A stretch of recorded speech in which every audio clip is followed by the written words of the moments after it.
Yeah, so as a film of the Post Office Tower, I can't begin to describe why I like that. There's so many reasons, but I have this kind of great fascination with the Post Office Tower anyway, because it's one of my first memories of coming to London. And I came to London first time, I think, in 1978 or 79. So not that long after Star Wars came out, really.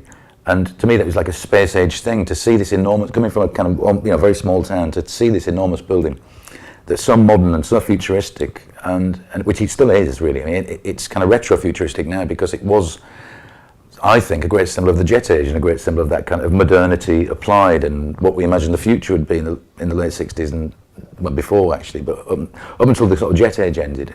And I think that should be, I still think this, I think it should be made into a temple to the jet age. I think it's like, there should be a jet age community built around the Post Office Tower.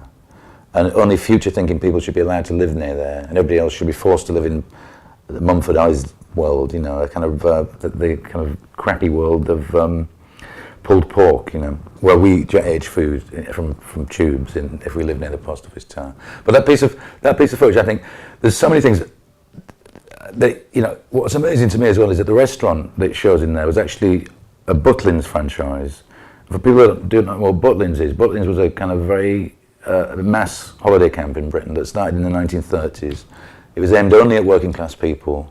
Their motto was a week's holiday for a week's pay. And it was this kind of sort of very low rent, good clean fun, that was the idea. But somehow, Butlins ended up running the restaurant at the top of the Post Office Tower. It was like literally the icing on their cake. It was a big deal for them. And obviously, I think it's the point where people started to go abroad for this, you know, cheap jet travel and stuff like that. People started to go to Spain. And I think Butlins used the restaurant as a kind of a way to sort of maybe promote themselves as something less than just cheap, but somehow posh. And consequently, all of the menus in that restaurant, which is called Top of the Tower, they're all in French. There was no English menus. And how many English people can speak French? It's probably like 1 in a million, I don't know. So it was just this kind of pretense towards some kind of, you know, continental flavouring, I suppose, was the idea. So there's so many things about it, but I think I'm just so glad it's still there, you know, because it's just, it gives me hope. Every time I walk past it, I've lived in London 25 years, and I kind of take it for granted, but that's one thing in London that I don't. I love it. I love that Post Office Tower, and one day I'll live on top of it.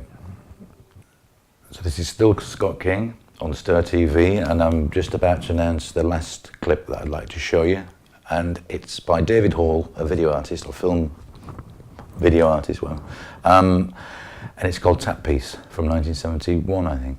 This, I can't describe how important this is to me, this piece of work, because before, you know, I didn't grow up thinking I would become an artist or a designer or anything like that. I had no idea about anything like that, and I didn't know anybody who did that.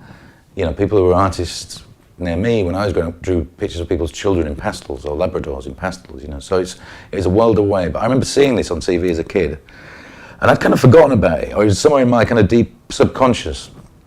But I knew I'd seen the TV fill up with water once when I was about 8 or 9 years old, and then as I got older, I didn't know if I dreamt this.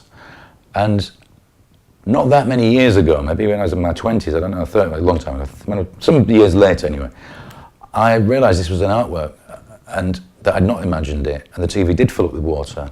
And I think these are like, to me this is like totally genius art, because he made these things only to be on TV. They were first shown, I think it's 1971 on Scottish TV, and they were unannounced. So imagine people sit down to watch a soap opera or watch the news or whatever it was, and suddenly the TV starts to fill with water.